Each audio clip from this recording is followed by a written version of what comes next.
just another night for Supernatural Girls. Real stories, real answers to life's biggest supernatural mysteries. And now for another exciting interview with paranormal experts from this world and others. Here's your host, paranormal researcher Patricia Baker, on the one, the only Supernatural Girls.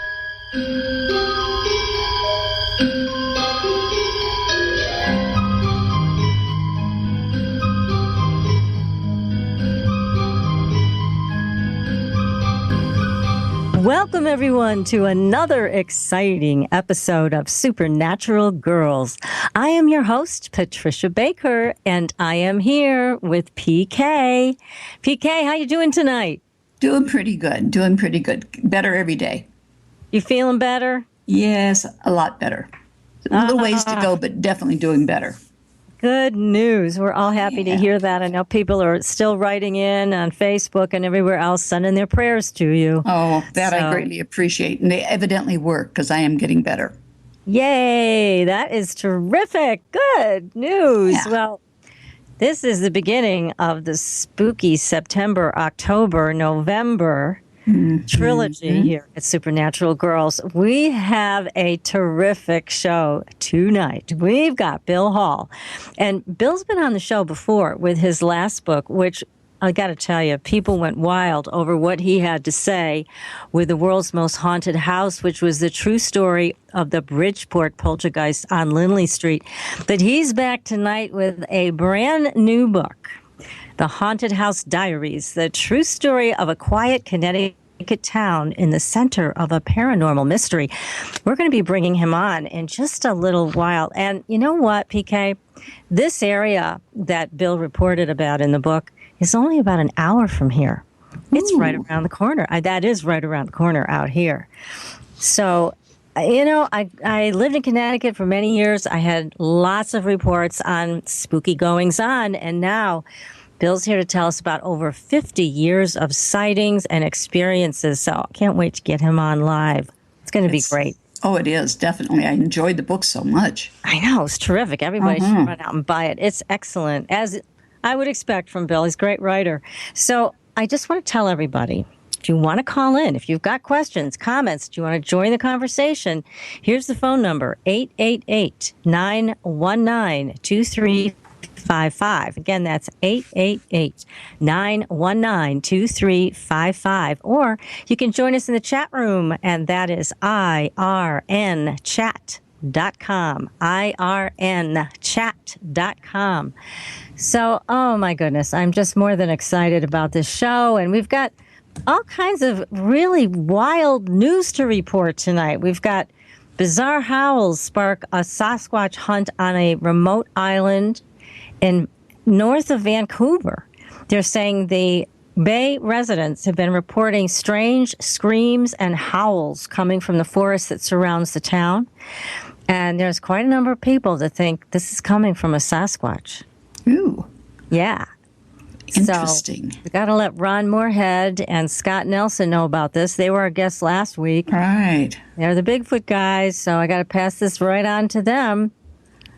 And then also, there have been UFO sightings in New Hampshire. Again, not too far from here. Lots of stuff going on in New Hampshire. And, of course, NASA came out and finally admitted that there is liquid water on Mars. But we knew that, didn't we, PK? Wasn't that a surprise? Ho, ho, ho. Maybe it was to them. They haven't been paying attention. That's right. Because, you know, we've had guests on that have claimed we've already been there anyway. So we've been there. We know there's water and there's life on Mars. So we're waiting for the rest of the story from the mainstream media, NASA. But we know from our guests what's really been going on, right? That's for sure. Yes. So do tell. What is going on with the numbers? Oh, dear goodness gracious. Well, tomorrow starts a brand new month, and the month for every man, woman, and child is indicative of next year. So it's universally, it's a 9-month. It'll be dealing with a lot of endings for some people, but making way for new things. And there's going to be a lot of drama that will go with it. But it's a one day tomorrow, so it's about fresh starts for everyone in the year they're going to be going into. So watch what goes on in October, and you'll get a preview of where you're going next year. Ooh, okay. Yes. Now, what about this retrograde thing? Is that still in operation? Until the 8th. Oh, boy. Ready or not, I know it. It has played havoc. My printer quit. Oh, no. And I called a friend of mine. I said, "Can I use yours?" She said, "I don't know what just happened. My printer quit." And I said, "I don't believe it." Oh, my goodness. Well, it's all the electronics, like you said. That's right. Hit Anything by to do with electronics is going to get us right in the backside. Oh, gosh, that's not fun. I can't stand it when that happens. And it's also not a good time to buy a car or do anything like that. No, buy nothing new because it won't last. Oh, okay. And when it comes to any electronics, if they're not working, don't run out and replace them. Put them on a shelf. When the retrograde's over, try them again. You'll be surprised how many things will work. Wow, that's great. Now, Librans, we talked about last time, really need to watch out. And is that still going on for Librans? Certainly does. Guess what I am? You're a Libran. That's right. And what have I been getting? Yeah, some challenges and a half. Yes. So Librans need to be extra cautious. Don't take chances, you guys, because you may end up in not a great situation. So be very cautious and careful about the choices you make and where you put your feet and et cetera, et cetera. So pay attention to the fact that it is a 9 universal month, which deals with endings. Even though your personal month will have something positive to go with it, that ending part can still nip at your heels. Ooh, okay. So we got to watch all these things coming up. All right, new month, new start, a preview to next year. It's all going to be happening as of tomorrow, right? That's right. All righty then. So, okay, that's the scoop, everybody. Now, also make sure that you sign up for our newsletter, supernaturalgirls.com. Follow us on Twitter and on Facebook. We have some photos, PK and I, that we're going to be releasing. One of them has never been seen before. It was taken by a friend of ours, Victoria Gross, and it is a remarkable crystal clear photo. Very strange. And so she's releasing it to us, and we will put it on our Facebook page and we'll tweet it around. So you got to be following us if you want to stay up on what's happening. We try to do breaking news here for all of you, things you wouldn't normally see anywhere else. So make sure you're signed up, and then you won't miss a thing. So tonight, here we are. We've got Bill Hall, one of our very favorite guests, with the Haunted House Diaries, the true story of a quiet Connecticut town in the center of a paranormal mystery. So, Bill, let's get you on here. Welcome to the show. Oh, thanks for having me. It's great to talk to you guys again. Yes, well, my goodness, this book was really something. Now, tell us, how did you find out about this place? Well, it was rather easy. I was quite lucky. Paulino, who I became very close friends with as a result of the first book, he was one of the major witnesses in the Lindley Street case, one of the major ones still alive because he was quite young then. And so we would meet for our monthly luncheon and paranormal update, and he had told me about this case he was working on. He said probably the strangest that he's ever had in his 44 some odd years of investigating. And he had been seeing the family since 2005 and said, "Hey, it's in your neck of the woods. Would you like to come on down?" And he said, as we were there visiting the family, and they gave me a copy of an original diary that was done over a period of about 50 years. And he said, "Bill, this might be your second book." And I said, "Well, what about you? Are you going to write about it?" And he said, "Well, I don't have time." So that's kind of how it all began. So I was very lucky to have somebody who was already in there and kind of did all the preliminary stuff. So I knew it was real. I knew it was happening, and that sort of thing. So it was. I have to thank my good friend Paulino for that. So. A nice gift from Paul. And also, yes. I want to talk about your background a little bit, because you are unique in this field. And in that you're an actual professional magician. So you know how to recognize when something's a fake. Yes. And I think originally I thought fraud would be where my skills would help out more. But I did find there's less fraud involved unless you get into the fortune telling aspect, and that where people are out there in public or charging for that kind of thing. I'm not talking about more of the people who would be more genuine, who don't charge for it, and that kind of thing. But aside from that, I found that what it helps more with is keeping me grounded and objective, knowing that you can see the same thing and interpret it many different ways, because that's what we do in magic. We can present the exact same thing. You can present a torn and restored object, for example, as either a restoration, or you can present it as going back in time to before it was broken. So, just a quick example of how the very same action could be presented and sold and interpreted and perceived in very different ways, depending on how it's presented. So, I think that really helped me keep myself grounded and questioning things, and bringing in, of course, the right professionals, because a magician's only one person. I mean, you might need a psychologist, you may not, depending on the case, of course. And it was good to bring in people who were, I brought in Mark D'Antonio as an astrophysicist, and he was great as far as contributing theory and his own experiences, but I was quite honored to have him there because he helped with photos and video, because, I know none of us are faking stuff, but we're not optical experts. So I found more often people misinterpret things, or, we see, of course, what we're looking for, right? So if we know we're in a place that's experienced paranormal phenomena and we get a weird picture, we think it's paranormal phenomena. It's only natural. And so it's good to have somebody there to kind of eliminate your basic optical illusions that are going to happen even when you're in a place that has legitimate, paranormal things. So I think, assembling, the right people to go in there good. But I think that's really the way it benefited me the most, is keeping me grounded and asking questions, and trying to keep me away from confirmation bias and all those natural things as humans that we run into. It's only natural. Scientists do the same thing. We're all just humans. So, and trying to really question things and remain open. And I think it's a tough skill. You got to constantly stoke the fire, if you will. That's true. You do. And what I also like about how you do your investigations, is you really keep religion out of it. So everybody's religious beliefs, they can have their own. But when it comes to investigation, you really do just report the facts and talk about it from that perspective. And it's a great read, this book. It really is. Thank you so much. Yeah. I think, Shane Serway were brought in, and, he's got like 100% success rate, never uses religion.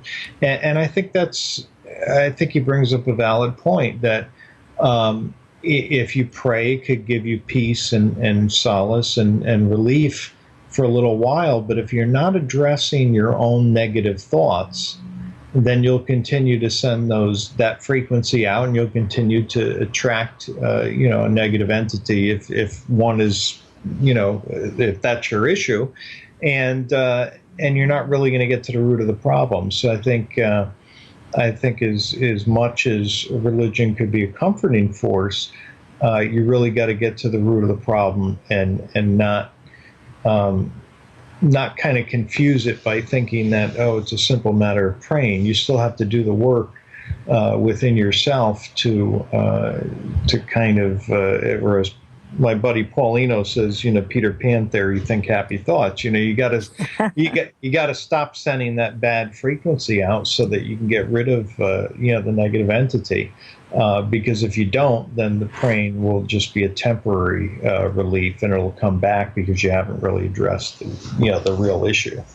But with this particular house, I mean, we're talking not just about the house and over 50 years of events, but we're talking about that area. you identified an area because there were UFO sightings, there was underground things. This is like everything you could think of. It was almost like Skinwalker Ranch without the terrifying parts of Skinwalker Ranch. True.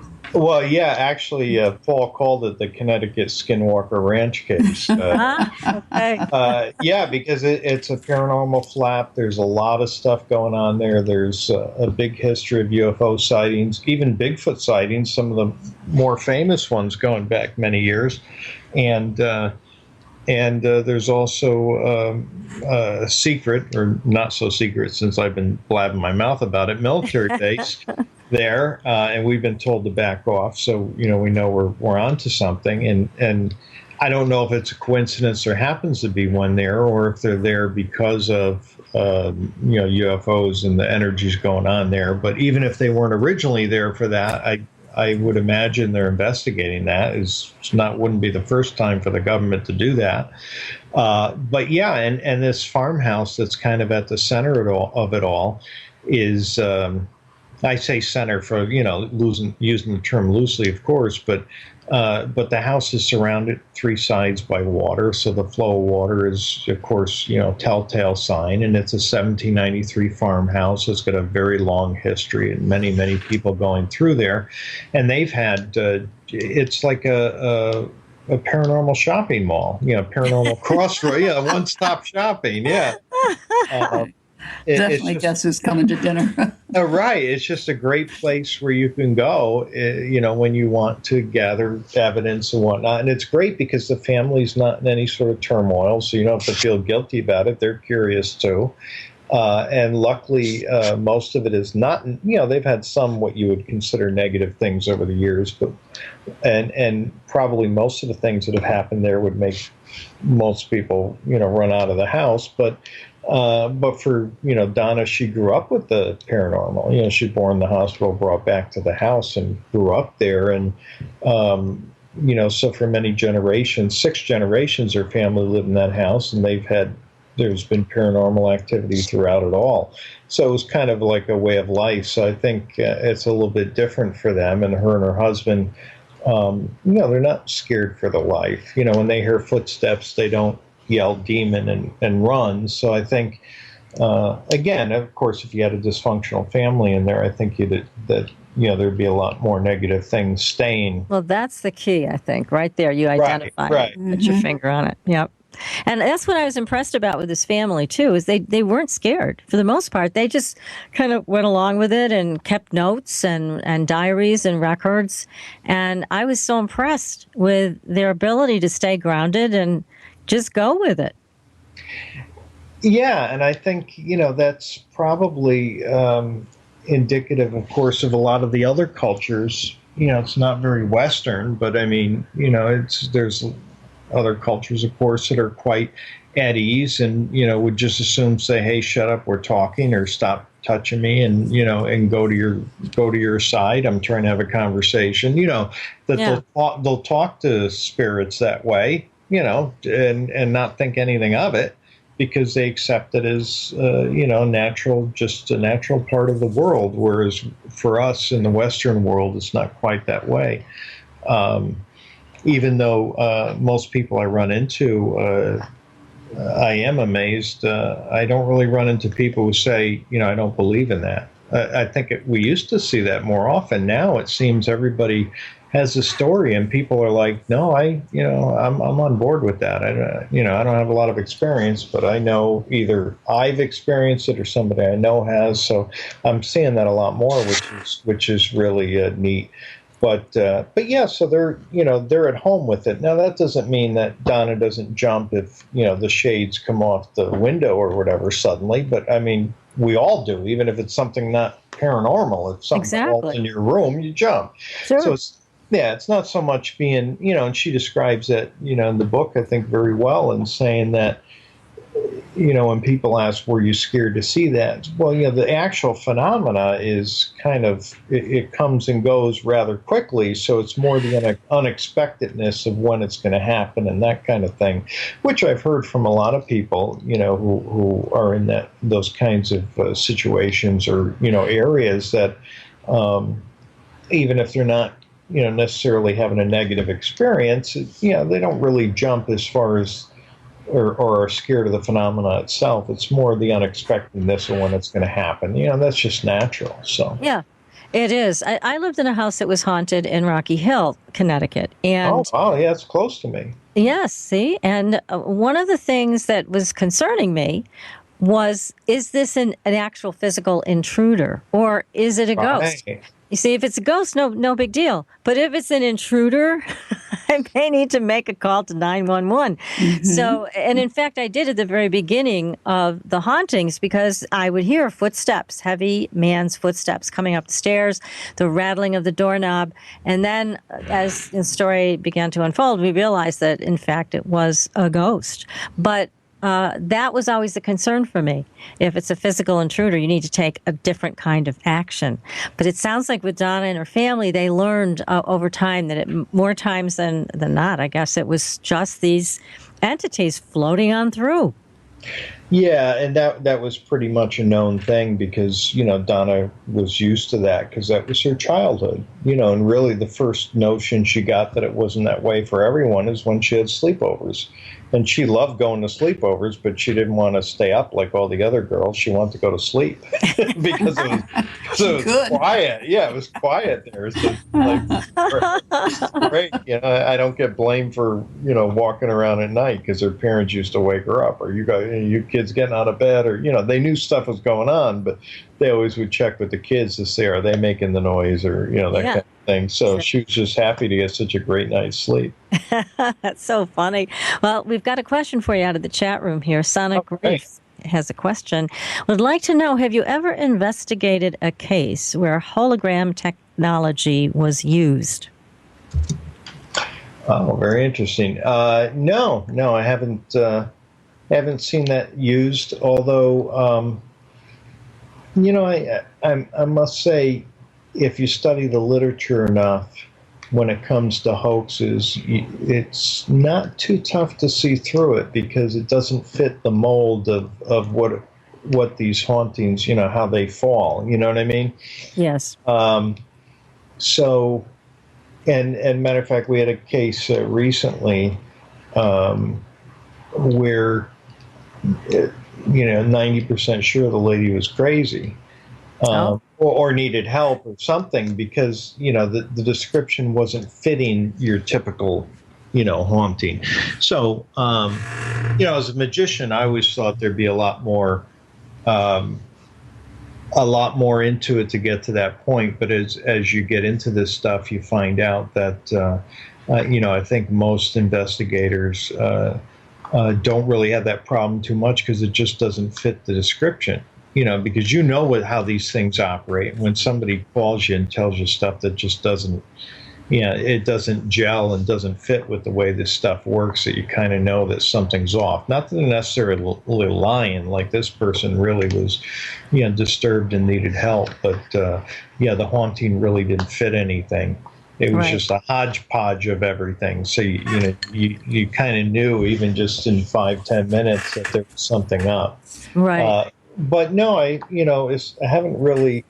The only times I've run into fakes were with fortune telling, psychokinetic power, that kind of thing, where you have individuals that are, trying to tell the future and pretending and stuff, and and that's what Houdini ran into, and unfortunately, his method of seeking those people out lended itself to that, And I'm quite sad about that, because I think he would have found what he wanted to find if he went about it differently. But it is what it is. But in other words, when people come to you and say, "Yeah, I'm psychic and I can tell the future and I could do this and I could do that," he was bound to get all these fakers. Sure. So. Yeah, so I think he wasn't really going and saying, "Oh, there's a poltergeist situation here. Let me stick around and see what it's about." And I think if he did, of course, he could have certainly found and experienced the kinds of things he was looking for. So it's unfortunate, because he really he had a great mind of wonder and curiosity, and the kind that we wish everyone would have. Oh, absolutely. And he did say that when he passed, he would come back and let everybody know. And I don't know the rest of the story there, if he ever did or tried to or whatever. I've heard different rumors about that. But yeah, no, he didn't. But he didn't. Okay. But he set up the controls and things, and told people, if I come back, here's what I'll do, and that kind of thing. So I thought it was really neat to try to set it up so that if I'm dead and you get a psychic and they tell you this, it's BS, because here's what I'm going to do. So Right.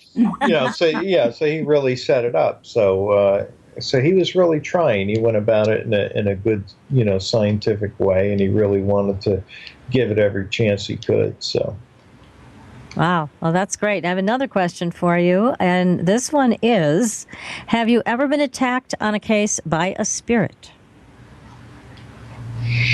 No, have not been attacked personally, or at least I didn't interpret it as an attack. I have a much... I'm lucky enough to have some, great mentors that really have explained the paranormal to me. Paulino and Shane Sairway, and so I don't have a lot of fear there. But I suppose by attack, if I was at a poltergeist case, that would be, I think, very much a probability you can get hit with something. Sure. Yeah. But no, not directly attacked. But I have helped people that were getting attacked, quote unquote, of sorts. But a lot of this stuff was targeted towards them in particular, and not really me. So, Thank goodness. So that was yeah, right. but yeah, I mean, I really have no fear of it, and maybe I should. Maybe that's stupid, but I think it's. I think the understanding is what did away with the fear. Otherwise, I think I would be. I would be very fearful. Well, and I think also the way you approach all of this, Bill, it really does, as you say, you stay grounded and you don't get up into a level of hysteria. I mean, I think a lot of people who don't have your training and have this happen to them, it's easy for them to escalate this. And I think there are some beings, entities that feed off that, and it becomes a much worse situation. Yeah, definitely. I mean, I had this lovely woman who, for 8 years is being tormented by this black shadowy figure with wings and sharp teeth and everything, and horrifying. And I met with her for a night, and we went over how her energy is attracting it, and she has the power to stop it and whatnot. We ended up getting rid of it, and but if you don't know that and you're just interpreting as I'm being attacked, there's nothing I can do, then yeah, it's a very scary thing. So I think knowing that you ultimately can control this thing, and that it's feeding on that stuff, and it's ultimately powerless. And at the same time, of course, we say powerless. Now, obviously, psychological power, could ruin your life. So, but yeah. Realistically, if you direct your thoughts in the right way, I mean, it really is powerless if you take that control. Of course, if you don't take the control, then you're giving up that power, and of course, it could be quite damaging. So, yes, exactly, it can be. So.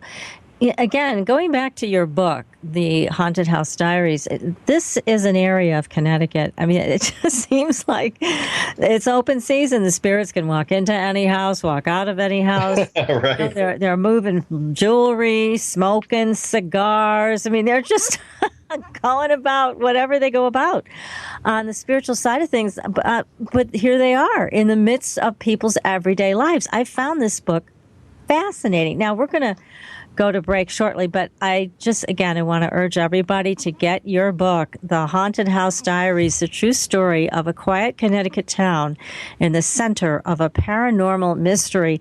And also, Bill, people can find you online at worldsmosthauntedhouse.com and WilliamJHallAuthor.com. So if you've got an investigation you want to bring to Bill's attention, that's a great way to get a hold of him. And yes, please. Yeah. Yes, so please get the book, and also reach out to Bill if you've got a story that you'd like him to hear. And so anyways, we are going to take a very short break. And we're going to come right back and hear more of the details of the haunted house diaries and everything that people have been seeing in this neck of the woods in Connecticut. So everybody, you are listening to Supernatural Girls Radio, and we will be right back.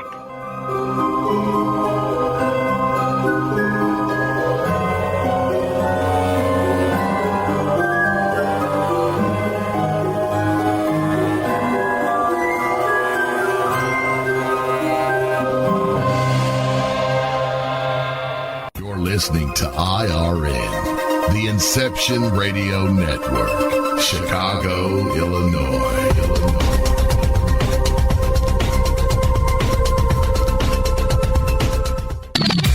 You didn't forget what's coming up tonight, did you? Hi, Inception Radio Network listeners. This is Amanda. Never miss that interview you were looking forward to or the show on your favorite topic. Follow IRN on Twitter, I_R_N, and get reminders about the evening's live shows as well as fun and important updates throughout the week. That's I_R_N, and never miss a great show again. Hi, can you hear my voice? Imagine how many other people can hear it too. If you have advertising needs, then look no further. The Inception Radio Network currently has openings for on-air advertisements and radio show sponsorships. Given any thought to your target demographic? Inception has you covered there too. Advertising on a network gives you multiple opportunities to advertise on a wide variety of radio show broadcasts, and we have one to fit every advertising need. You know, in recent years, internet radio has exhibited a phenomenal listener growth. An Arbitron Edison survey shows that online radio boosts at least 33 million unique visitors each week and 54 million each month. And that number amazingly continues to grow. And these listeners are a part of many businesses' core demographics.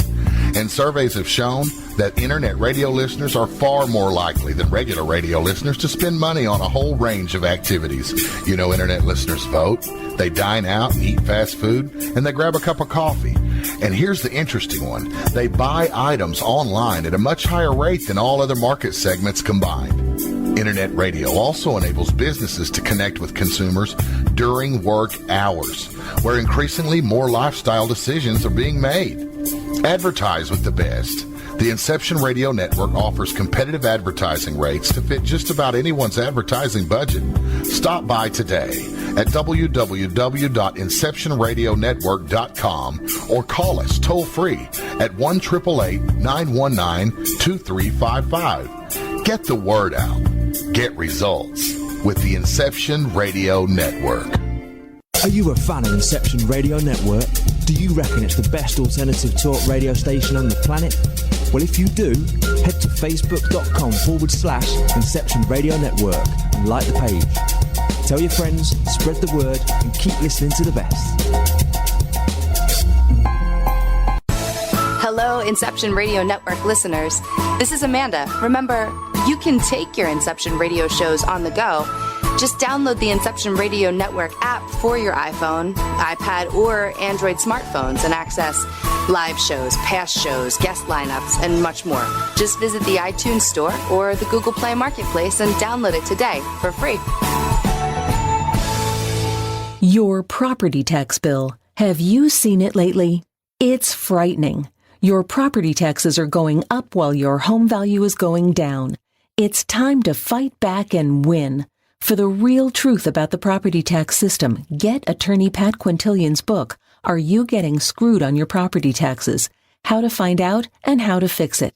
Attorney Quintilian answers all your questions and gives you the facts you need to fight a property tax bill that is spiraling out of control. You'll also read about what happens to property owners who don't check their property records, only to find out too late they're taxed on square footage, fixtures, and even buildings that they don't own. Is this happening to you? Learn your rights. Buy attorney Pat Quintilian's book today.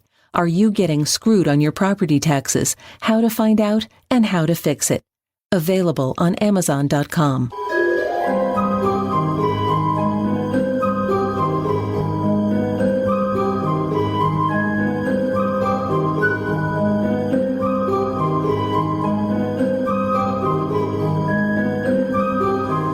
Welcome back, everyone, to Supernatural Girls Radio.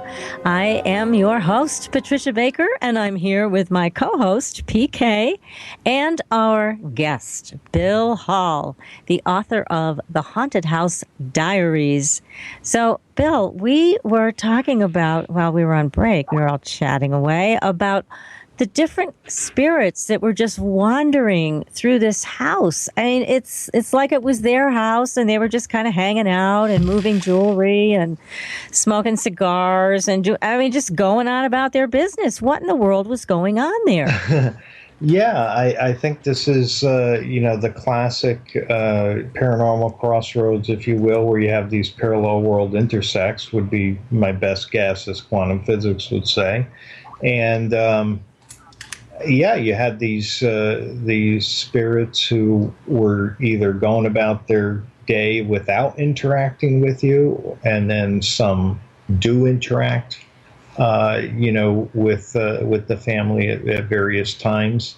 And actually, I mean, Donna's kitchen was a general store, so there's horse sounds and, trotting sounds in and outside of the house, as well as general store customers that you can hear from time to time. So, yes, I mean, you get a lot of this kind of thing, as well as interactive, whether it was with the children when they were in the when they were babies, when they seemed like they were being entertained by something, and later identifying family members that they've never seen before, Yes. That kind of thing, as well as ancestors and entities of many different types, small childlike figure with elongated ears, and just a variety of characters in the house, as well as some UFO, what would be characterized in the literature as UFO phenomena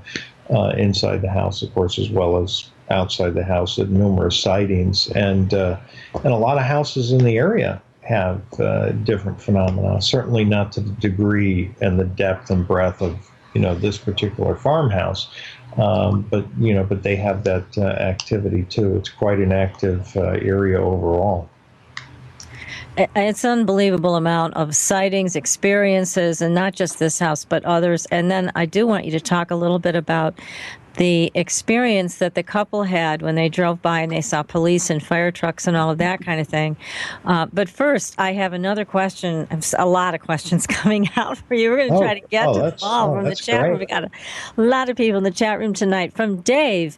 Dave has a question. He would like to know, have you ever or will you investigate Dudleytown, Connecticut? I've been there many years ago. But when I was there, it was a nature preserve. The Boy Scouts were camping there. I was getting bit by mosquitoes, and I was, I had a conversation with Ed Warren. He said there's no insect life there, and I went there and I got bit by a million mosquitoes. They were the only things that didn't die. So I was a little mad. No.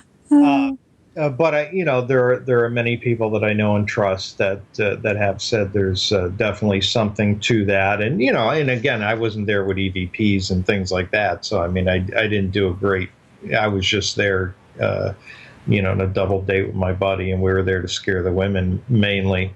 So, so we didn't get a lot done, but the area is so off and guarded now. I know there were folks that were trying to do a documentary on it, and I think they got arrested or something. But yeah, I heard the same thing. I think it is pretty much considered private property, and if you get caught on there, you could go to jail. So it's a bit dissuading to try to investigate. Yeah. The Blair Witch Project, unfortunately, really did it in, because that's when people started going up there and hanging out and starting fires and looting and everything. And Oh yeah, that's a turnoff for the people who live there.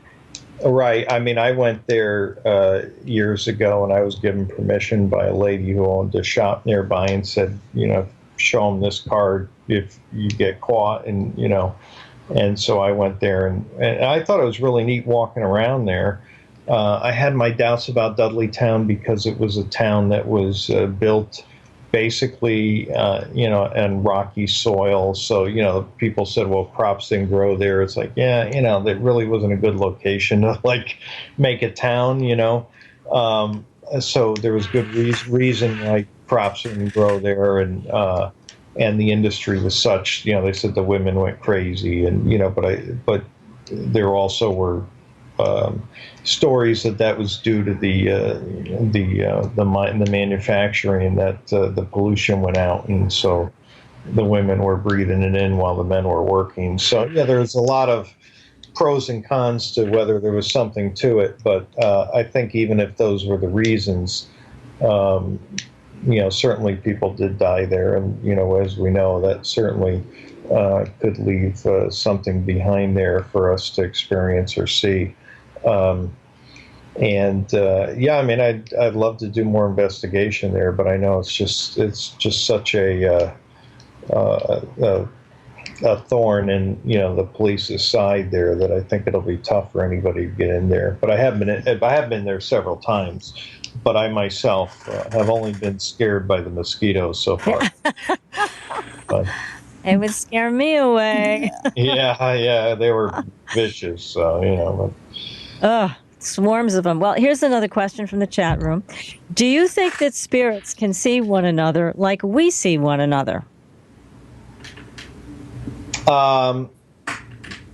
Yes, I think it depends, but certainly they interact, and quite often they see us. Sometimes they don't. Sometimes we don't see them.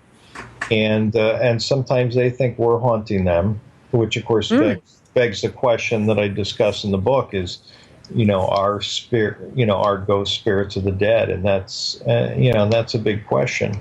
I know for a fact the answer is not always, because there's been cases where, there was one case where the lady actually met the family she was haunting.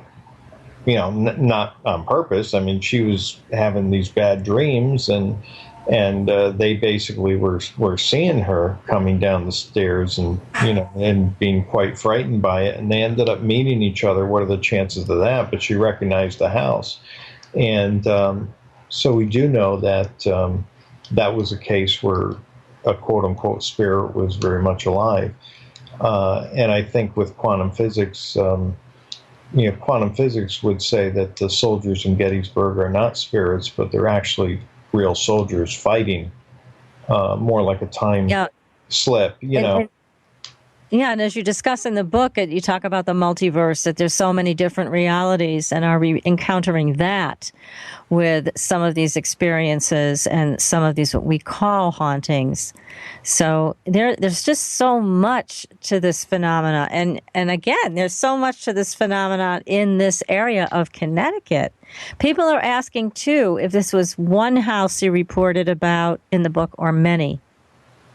Well, the book's in three sections. The first part is the diary, because the most diverse of phenomena was in this house, and then the next section does deal with an overview of some of the things that are happening in the area, like the Bigfoot sighting, the government, the secret government base, and UFO sightings, things like that, as well as phantom roadblock and missing time that actually Mark D'Antonio from MUFON had a missing time experience there, and so that's part two. And then part three, one of my favorite parts, which is talking about it, talking about the investigation, talking about assumptions that we have and different ways that we can interpret these things.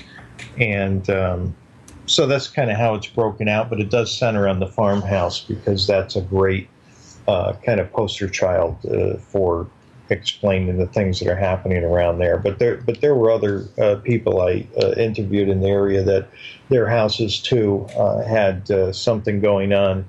One lady, for example, her husband, who has died, used to play guitar. And, used to be in the basement playing guitar and whatnot. She still hears those songs. They just come on It doesn't frighten her because she, of course, thinks, geez, that must be him or his way of communicating.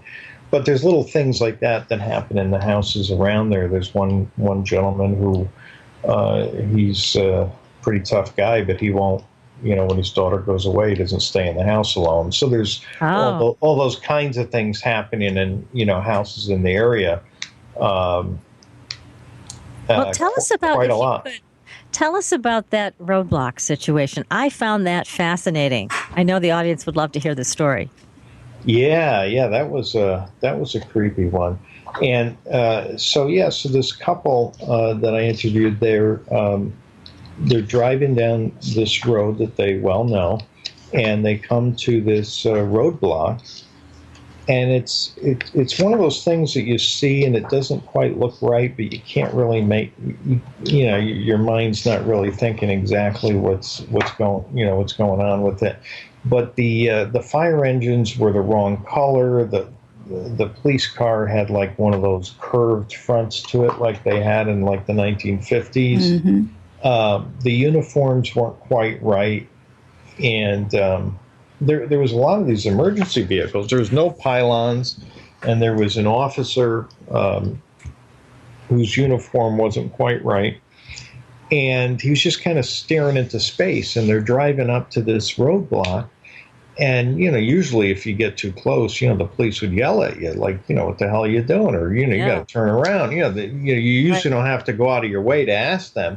And they, and rightfully so, and they had to really go out of their way to get the officer's attention to say, what do we do? Or, where do we go? And finally the guy said, turn around and go that way. And, well, wasn't really looking at them, so they turn around and they drive off, and they can't find the alternate way the guy was talking about. So they turn around, they're coming back, knowing they're coming back to the same road, and everything's gone. And it was Mark D'Antonio, the astrophysicist that I spoke of earlier, that mentioned that that's common in the UFO literature, this kind of kind of like a false memory kind of thing, which sometimes is a way of replacing missing time. Not that we know for sure that was it, but, it certainly would fit in with what happens in the area. And, what's interesting is, many years ago, UFO people, of course, were ridiculed for these kinds of stories, saying, well, implanting false memories, it sounded like science fiction, and it was crazy and stupid and everything. But I researched it and put it in my book too, that that we have experienced, we have implanted false memories in mice today. So it fascinates me that so many of these things that years ago we were like, come on, that now today we actually do. And, so we have implanted false memories, just like years ago, the cattle mutilations, they used to, come on, it can't be laser because, and the laser would be so huge. How do you put it onto, we would talk like that, like it's impossible. Well, now those same lasers fit in your pocket today, And, that's right. And so it amazes me on how it really didn't take that long for us to gain the technology and the ability to do these things that we thought were so crazy, just in the 80s, Well, yeah. And there's a couple of possibilities with this particular roadblock experience. One is what you just mentioned. Right. Could have been a UFO abduction, and these memories were implanted to take the place of what really happened. It also could be, again, just another bleed through of these people who are living in a certain time and place, and as you describe in the book, these flaps open, and all of a sudden, here's a couple that was able to see into another time and place. Right, yeah, the time slips there. The vanishing house is a good example. Oh, tell us about that one. That was That was great. Yeah, definitely.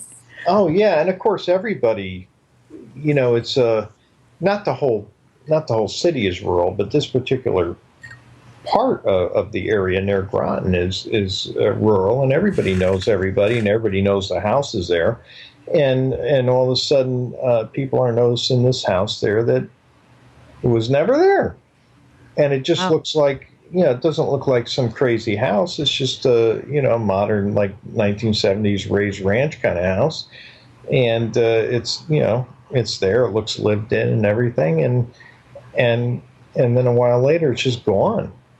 And I've heard about that in other kinds of stories where, people would go trying to knock sense into some farmer who won't listen or whatever, and then they go there and the farm's gone, and so I've heard this in the literature, but this is it's one of the things that happen in that area. So there's it is very the time slips are fascinating, just like the phone call from another time where Donna got the phone call from the the ship that's in an emergency, and it sounds like it's a very old happening, and of course we've heard of those kinds of things before, phone calls from the dead and things of that nature. So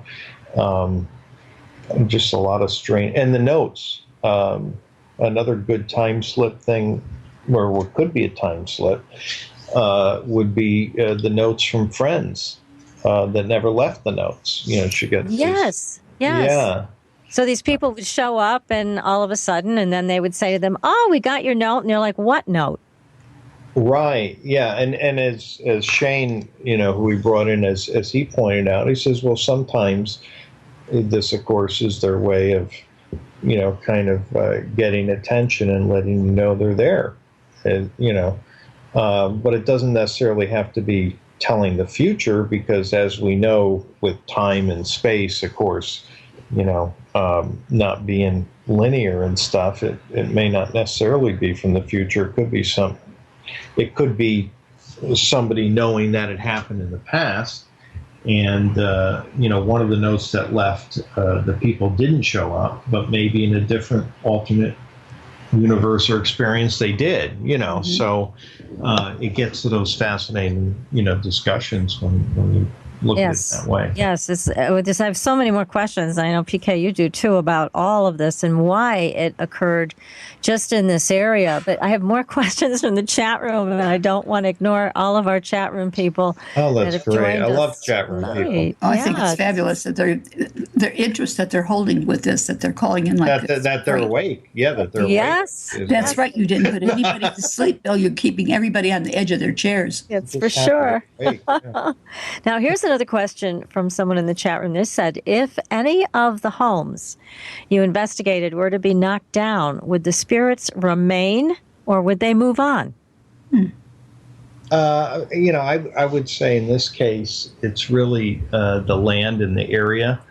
So, I would say, like, if you knocked this farmhouse and built something else, then I believe that there would be, there still would be an open portal, and there still would be this kind of paranormal phenomena. It definitely is, we found it definitely is tied to the land.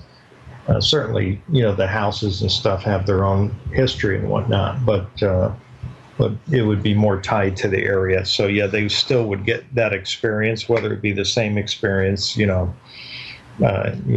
know, but they definitely would still have something paranormal going on, would be my best guess.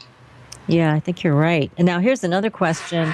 They want to know if you have ever experienced orbs in a home. Well, this home has orbs that have been seen with the naked eye. There's been many captured on camera, most of which, there's other explanations for, but a few that they're, that seem like the genuine deal. But orbs have been seen, with the naked eye, live. So, there's different theories on what they are, right? Are they energy balls, or what they happen to be? And but there's been a lot of things in this house, like the beams of light, different beams of light, which some would say is related to UFOs, and but this stuff doesn't have kind of as we know, especially from this case, it seems to all bleed together. The paranormal is much not like in a silo like we used to treat it, but whether it's Bigfoot, UFOs, ancestors, entities, I think they all have that electromagnetic area and portals and things like that in common. Not that they all know each other, but it seems to be that they travel, from the same stuff, if you will, Yeah, and you describe what you call flaps. Can you talk about that a little bit? Yeah, I mean, a flap is nothing more than an area that you identify has a heightened amount of paranormal activity, which is probably linked to an open portal, door, stargate. I mean, people use all different terms, and they all got baggage, but door is, I guess, as good as any, term for that, or portal. And Native Americans were big on looking for those. Same thing with, witchcraft. They're big on looking for those areas that already have those open portals, and then kind of settling there. Number one, they're usually around water, and number two, like in the Native American sense, they wanted to quote unquote, commune with the spirits, and from that point of view. So. So I mean, paranormal flap is simply that. And, we identify this as kind of like a triangle area, but it's not like you cross the street and it's no longer, paranormal, but it's just kind of a basic,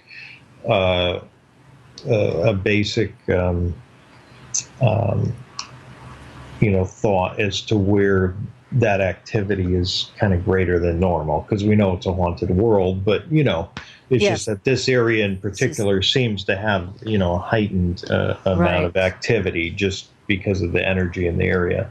Well, it's definitely more extreme there. And again, I continue to be to hold a lot of respect for the people in the area who just keep their wits about them, and they just go on about their business and go, yeah, and this also happens. It's such an interesting thing to read about, because it's almost like they're first and foremost able to accept all of this and say, there's nothing weird about it. It's normal to us. I mean, it's kind of like our tagline, where paranormal is normal. This is that whole area. Right. Where paranormal is normal.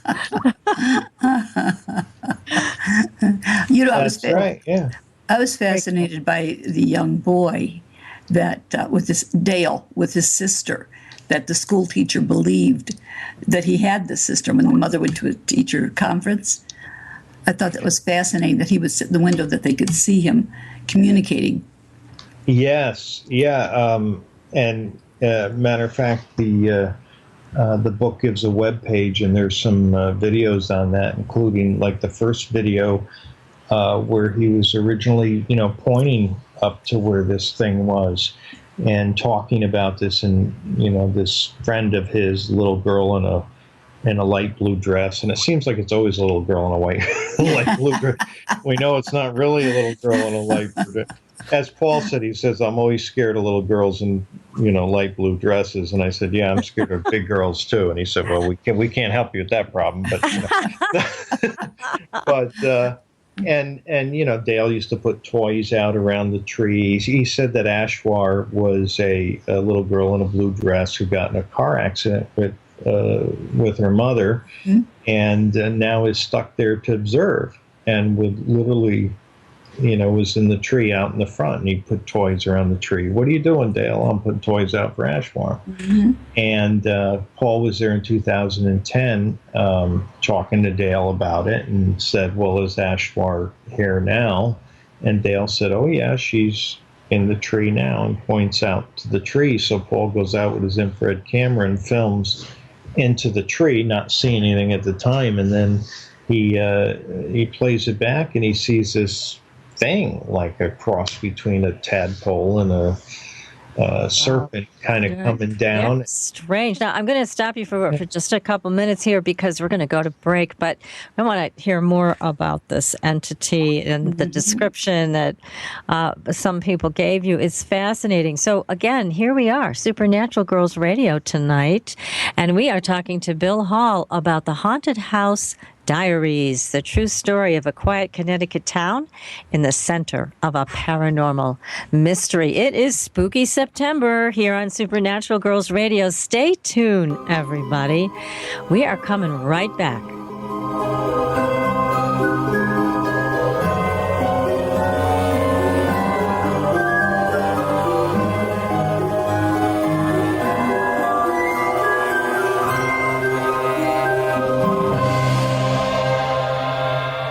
Listening to IRN, the Inception Radio Network, Chicago, Illinois.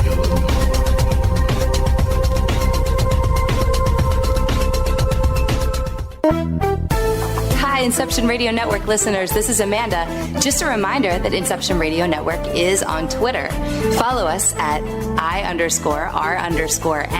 and keep up to date about who's on tonight, what interviews they'll be doing, who's guest spotting, what topics they'll be covering. Tweet to us, tweet about us, retweet topics to your friends, and most importantly, never miss a great show again. That's I_R_N.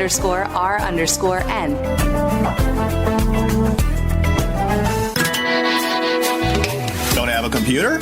Is your internet connection down? Don't worry. Use your trusty cell phone or landline and call into our listen line at 401-283-6700 to listen to the Inception Radio Network 24/7. Again, that call-in number is 401-283-6700.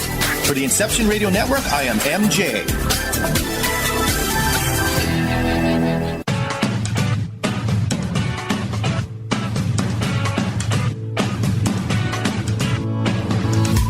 Hello, Inception Radio Network.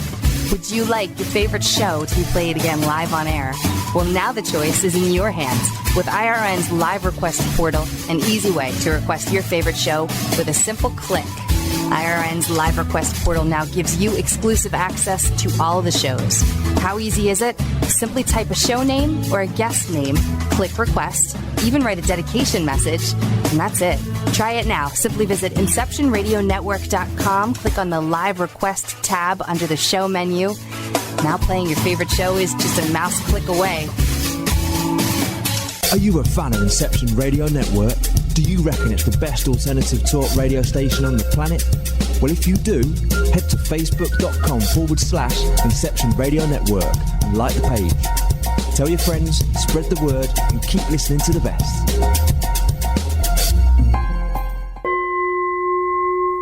Are you ready for a new experience of freedom and powerful connection?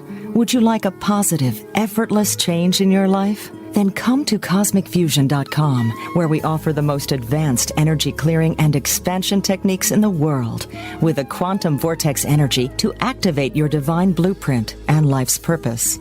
When your soul leads the way with cosmic fusion and quantum vortex energy, you can break clear of past difficulties and blocks with the power of the source. With cosmic fusion, the source energy does the work for you. It's easy and effortless. Listen to our free meditation right from our Cosmic Fusion website, the Cosmic Code Meditation. Sign up for one of our interactive webinars today. Come to Cosmic Fusion, www.KOSMICfusion.com, to experience an effortless awakening and transformation. Are you ready for an upgrade? Are you ready for a new experience of living in the fifth dimensional magic and powerful connection? Then visit CosmicFusion.com today. CosmicFusion.com.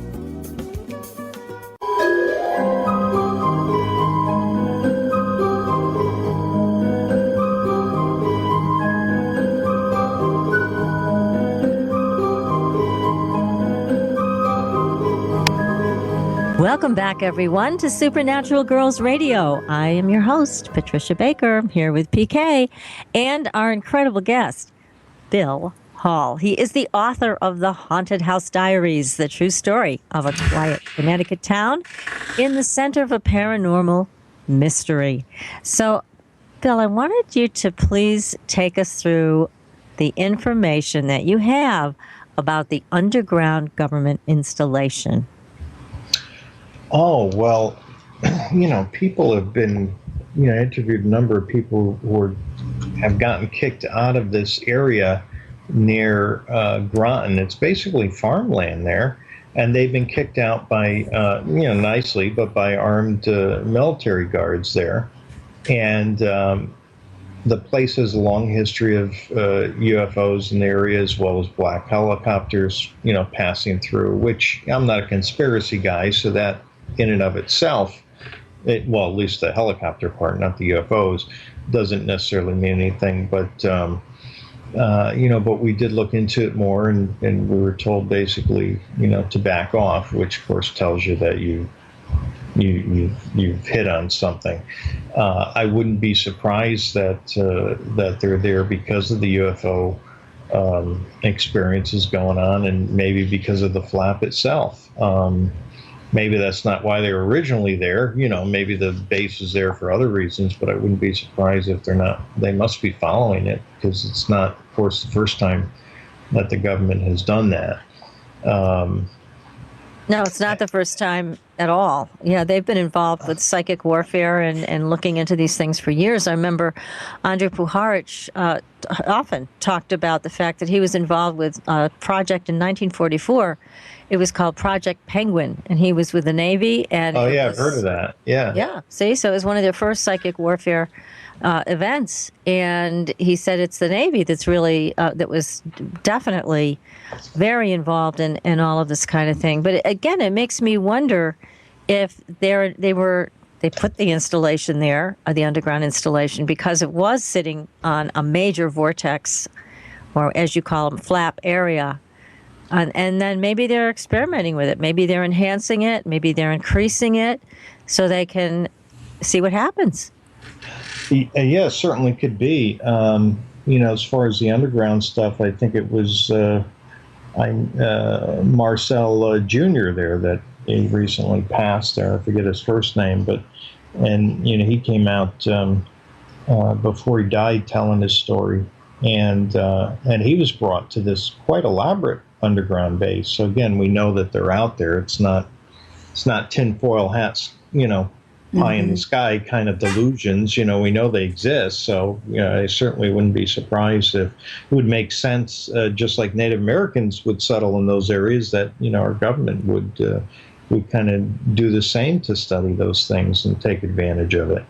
Why not? Yeah. Why not? Yeah. I mean, they certainly are secretly involved, watching, or directly involved, I should say, with extraterrestrials and interdimensional UFOs. So they are involved. They just don't want us to know about it. But here's a situation where they're right underneath this extremely haunted, very active paranormal area. There's got to be no coincidence there.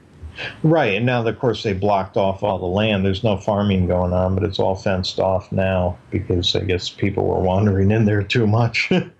But and Mark D'Antonio actually had a missing time experience on Burr Pond, which is in that paranormal flap area, and he ended up years later having an implant taken from him. And he's definitely not your conspiracy guy, so I trust him when he relays his story, but it's just the crazy things that happen in that area. It's like I said, it's a shopping mall for the paranormal. Paul calls it a paranormal circus, paranormal crossroads. Take your pick, but it's you could do any of those terms.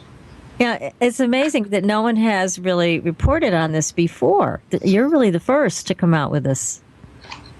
Yeah, of course, other people have written about things, within this area. There is Dudleytown, which is basically within this flap area, as well as Yankee Peddler Inn, and, a lot of other kind of Oak Avenue in Torrington, which is well written about throughout the ages for having a little boy spirit walk along the road. So there's a lot of stories within that area that have been written about, but not, of course, this farmhouse, and not the diary, because, Donna didn't come. She originally was just taking notes for, future generations, and for her to perhaps see and look at the stuff over the years and kind of see if she can make any sense of it.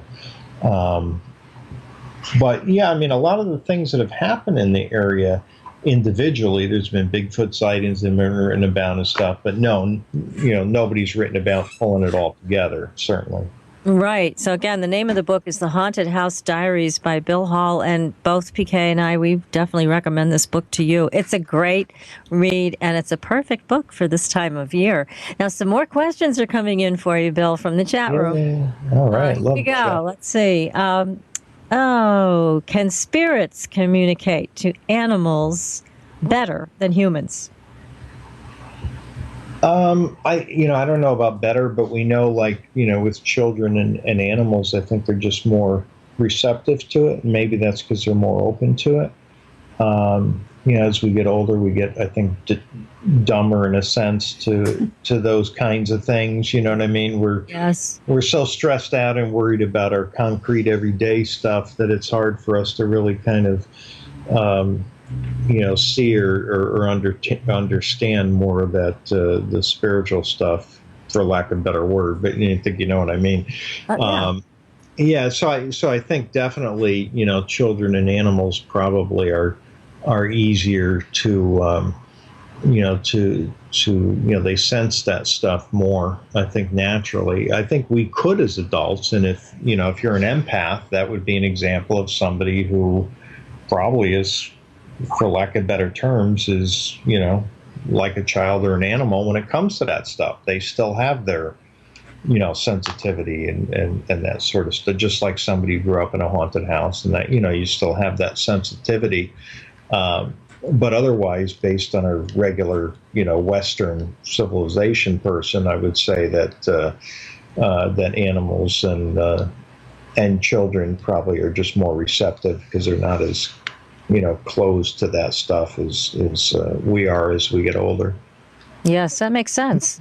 Now, here's another question for you from the chat room. How much investigating do you do before checking out a house, or do you prefer to go in not knowing very much?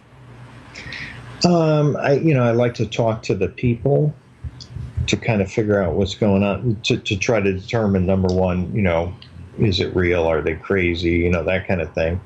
And to kind of get a sense of what's going on, because if it's a negative entity, it normally is going to be about the people and what's going on with them. So I do want to know about that, and then from there, to go in. And in this particular farmhouse, for example, when I called Shane and I asked him, do you want to read the diary entries, and he said no, and so he came in that way, without knowing, because there was a little bit of a different kind of situation. Sure.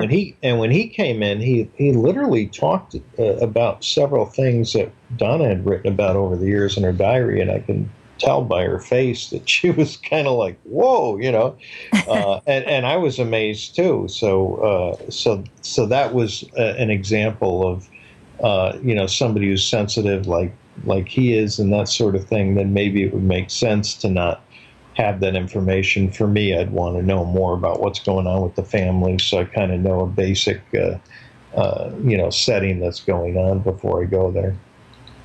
Yes, exactly. Well, you have a good team there, that's for sure. Now, here's another question. Gosh, people are asking some really interesting questions tonight. I know, they're great. Yeah. They are. We've got a great audience, I got to say. They are really in the know. And here's the question.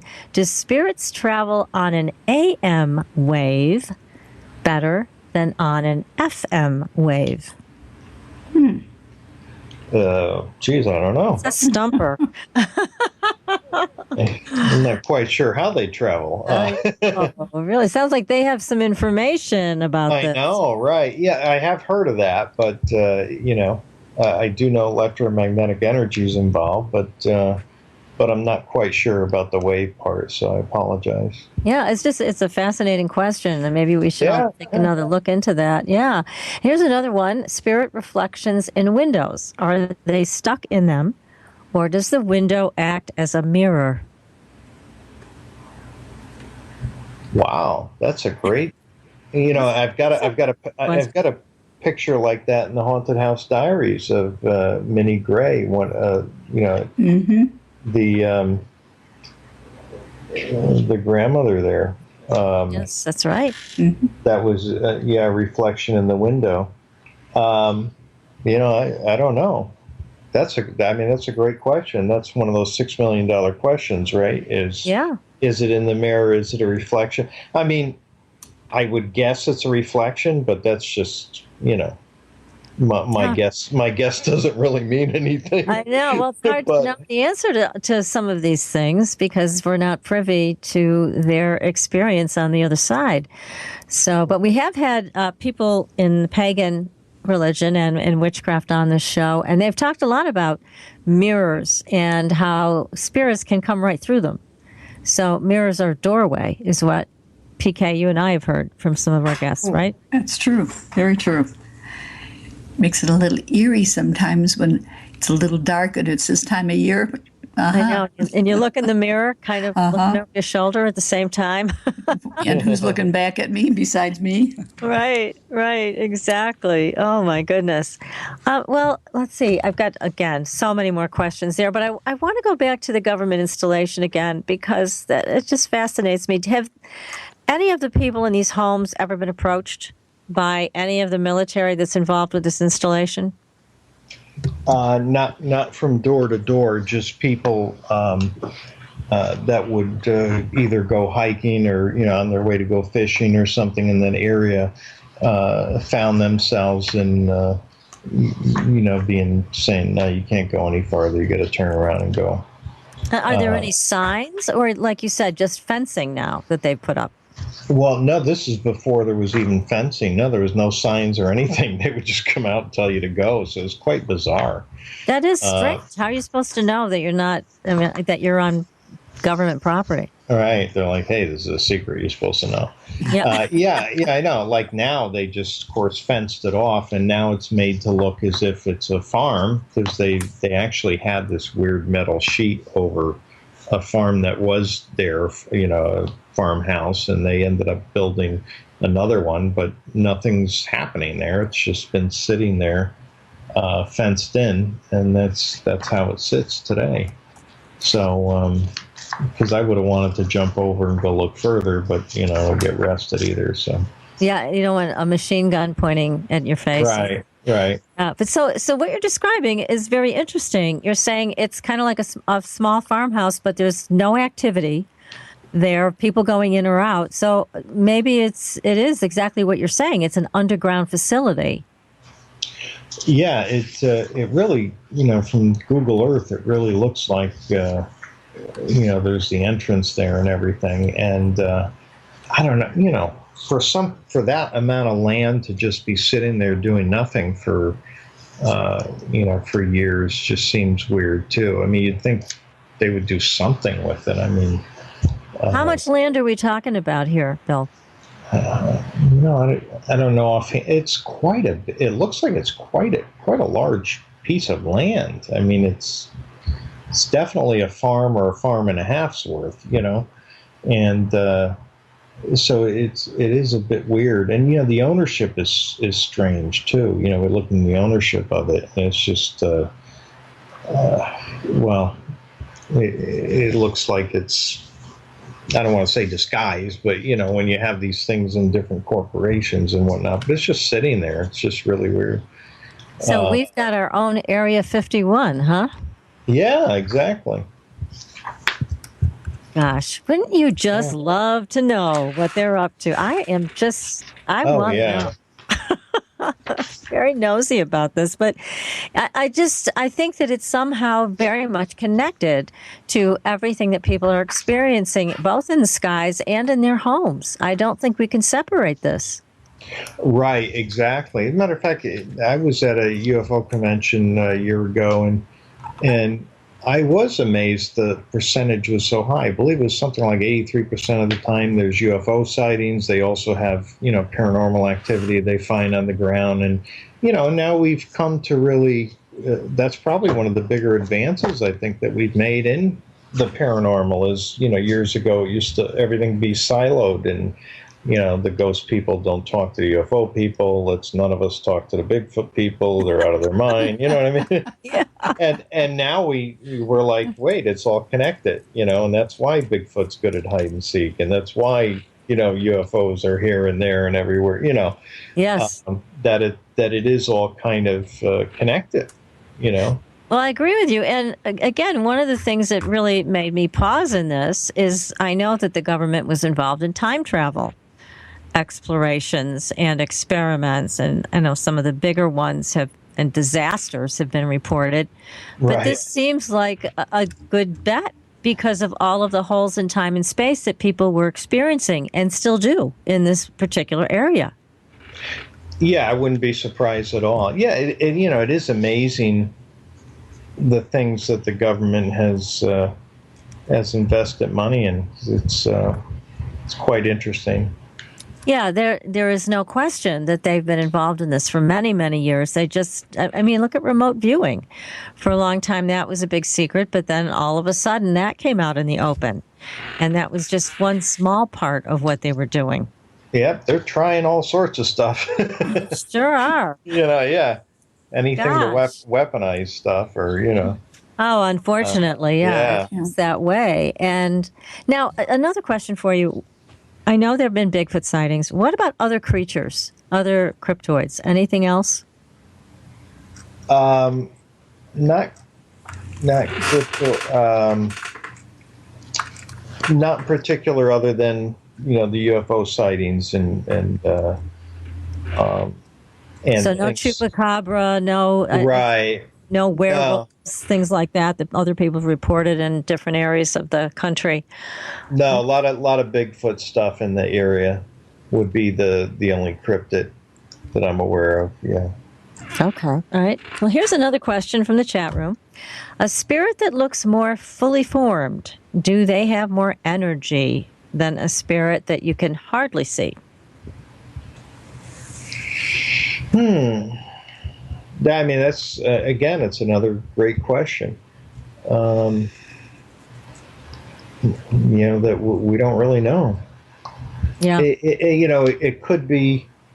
I tend to think even with the same energy, depending if it's, is it like an ancestor appearing or is it like a different entity? Because if it's a different entity or a different energy source, it may be appearing in its full form, but we don't know what its full form is. But no, it's a great question. I would think it makes sense, right? It makes sense. The stronger the flap or the energy is, the more fully formed or the quantity and the quality of the paranormal experiences would be greater.